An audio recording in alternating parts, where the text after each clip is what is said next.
Hi guys, it's Emma AITA, your favorite AI slop tuber. Before we jump into today's video, don't forget to hit that subscribe button and ring the bell so you never miss an upload. Thanks so much for your support. Now, let's get right into the video. AITA for refusing to let my ex-husband into our house even though he says our daughter needs him there. I, 37 female, have been divorced from my ex-husband Ben, 39 male, for almost 3 years. We were married for 10, have a 9-year-old daughter named Emily, and used to live in a quiet suburb outside Boston before everything fell apart. The divorce wasn't particularly dramatic. No affairs, no massive betrayal. But it was painful all the same. We just stopped being compatible. Ben grew increasingly withdrawn, emotionally absent, and bitter over his stagnant career, while I started investing in myself, going back to school part-time and working my way up to a managerial role at a nonprofit. Somewhere in that shift, we became two people who couldn't speak to each other without resentment curdling every word.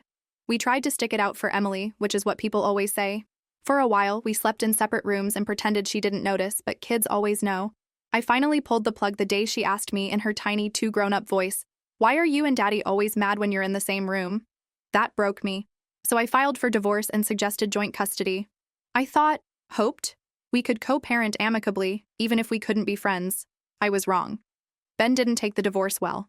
He agreed to joint custody on paper, but emotionally, it was like he believed I'd kidnapped Emily. Every pickup became a negotiation, every drop-off a chance to criticize my parenting. If I let her watch a PG movie he hadn't pre-approved, I was irresponsible. If she got a B instead of an A in science, it was because I didn't push her hard enough. When she got the flu last winter, he actually accused me of not washing her hands enough, as if viruses respected wishful thinking. To be clear, Ben's not abusive. He's not dangerous. But he is controlling in that subtle, exhausting way. The kind that makes you doubt your own decisions because he always knows just which thread to pull.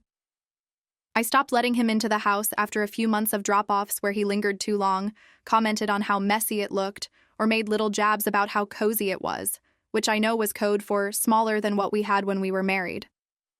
He made himself at home in a place that was no longer his home. So I drew a boundary. Drop-offs happen at the door, not inside. If Emily forgets something, I bring it out. If it's raining, I meet him under the carport. Simple. For a while, it worked. We weren't friends, but we were civil. Then Emily started having trouble at school. It started with little things. A dip in her math grades, a few late homework submissions, some forgotten lunchboxes.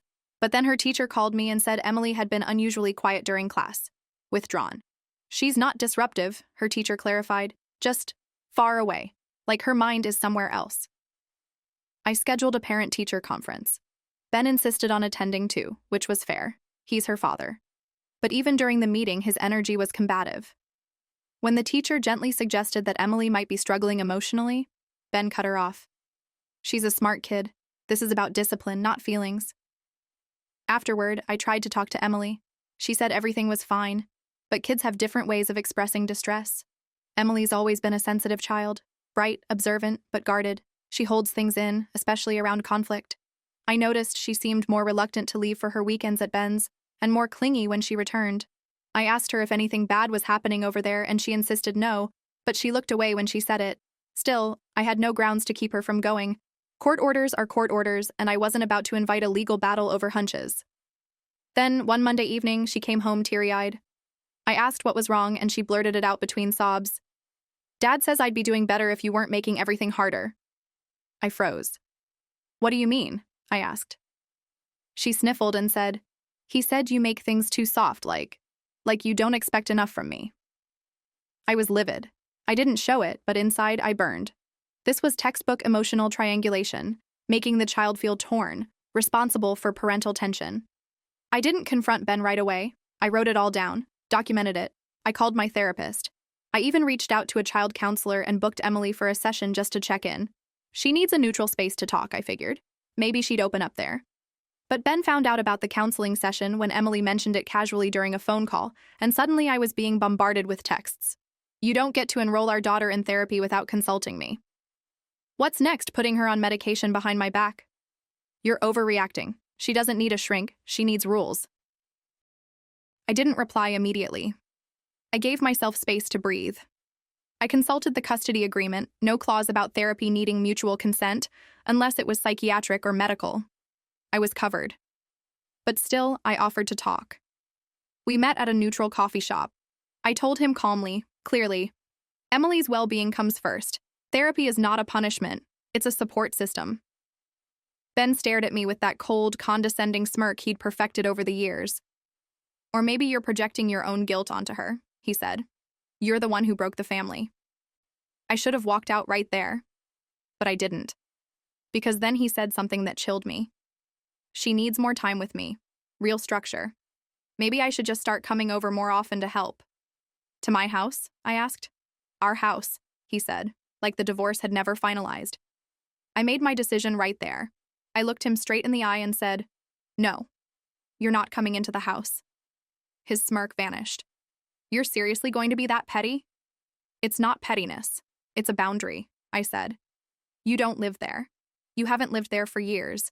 And Emily doesn't need both of us in the same space pretending to get along when we clearly don't. Ben's face twisted into that all-too-familiar look, the one that said he was about to play the martyr. So you're okay with her suffering just because you don't like me? I didn't answer. I didn't need to. Because that's how he always framed it, like he was the victim, the long-suffering father barred from being involved because his mean ex-wife wouldn't let him play Dad of the Year in a house he no longer had a key to. Never mind that he had half the weekends and 2 weekdays a month. Never mind that he could call her whenever he wanted, that he chose to weaponize his time with her instead of nurture it. What followed over the next few weeks was nothing short of psychological warfare. He showed up early for drop-offs, standing just a few feet from the door, refusing to leave until Emily herself came out.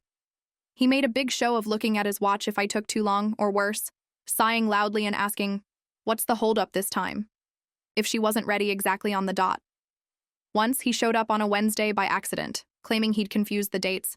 I caught him peeking through the front window. I texted him firmly, "This needs to stop. Our arrangement is clear. If you keep crossing boundaries, I'll go through the court for enforcement." He replied, "Wow, so now I'm the dangerous one?"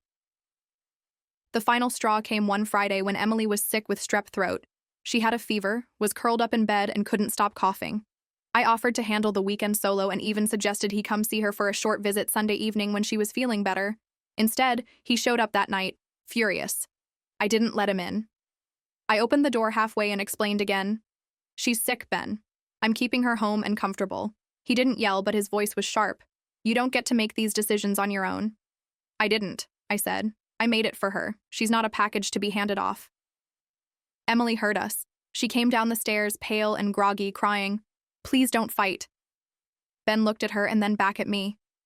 This is what happens when you let your ego get in the way of parenting. I shut the door. Later that night, I wrote a long email to my lawyer. I wasn't looking to change custody, not yet, but I needed a record, a real one. Dates, incidents. I didn't want to do this, but it was becoming clear. Ben wasn't trying to co-parent anymore. He was trying to dominate, to win. The hardest part? Emily. She didn't understand the legalities or the boundaries. She just wanted peace and love, and for both her parents to be happy. But one of us couldn't accept reality, and I was tired of pretending I could protect her from all of it just by being the reasonable one. I didn't want to drag my daughter through the mud of a legal battle, but I also couldn't let things continue. After talking with my lawyer, I submitted a formal petition to revise the custody drop-off procedure, not the schedule itself, just the logistics. I requested that all exchanges happen at a neutral location, like a public library parking lot or a community center, to avoid him coming to the house entirely. It's not unusual. Lots of co-parents do it this way when tensions are high. The judge didn't bat an eye and approved the adjustment after a brief hearing. Ben was furious. He accused me of turning our daughter's life into a police checkpoint. He sent me one of the most manipulative texts I've ever received.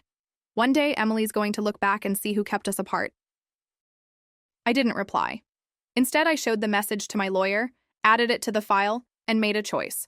I would no longer engage emotionally. From that point forward, I kept communication strictly businesslike. Pickup details, school notes, doctor updates, nothing more. And a funny thing happened. Emily started to smile more. The therapy helped. The counselor told me Emily was opening up, learning to name her feelings, to recognize when she felt responsible for things that weren't her job to carry. Her grades leveled out. Her drawings, once dark and chaotic, brightened up again. I started sleeping better too, knowing that I'd taken steps to shield her from unnecessary tension. Then came the moment that inspired me to write this post. It was a Thursday. Ben was supposed to pick her up at 5 p.m. from the library parking lot, but he didn't show. At 5:10, I got a text. Running late, be there soon. At 5:45, still nothing. No call, no update. I called twice. No answer. Finally, I took Emily back home. At 6:30, he called. No apology, no explanation. Just, why'd you take her? She was upset and confused, I said. I waited 45 minutes. You weren't there. Because of you, he snapped. This ridiculous neutral zone nonsense. I had the address wrong. I hung up. I didn't yell. I didn't argue. I simply wrote it down, added it to the log. The next morning, Emily gave me a hug before school and whispered, "Thanks for always picking me up when no one else does." That wrecked me. I sat in my car for 10 minutes and cried. Not out of sadness, but from relief. Because for the first time in years, I realized something. I had done the right thing, even when it felt cold. Even when people, maybe even friends, family, would say I was keeping a child from her father. Even though Ben had built this narrative where I was the controlling, uptight ex-wife, and he was just a dad trying his best, I used to second-guess myself constantly. Am I being too strict, too guarded? Should I let him in? Let him play house once in a while just for Emily's sake? But now I know, boundaries aren't punishments, they're protection. For me, yes, but especially for my daughter. So here I am, read it. I've kept my distance. I've kept my voice calm. I've followed court orders and bent over backward to do what's right for my kid. But still, Ben acts like I'm the villain for not letting him into the house, for not letting him hover over my space, for not letting him pretend we're still a family when we're not. I've been called cold, controlling, even paranoid, but I call it safe. I call it parenting with clarity. So tell me, AITA,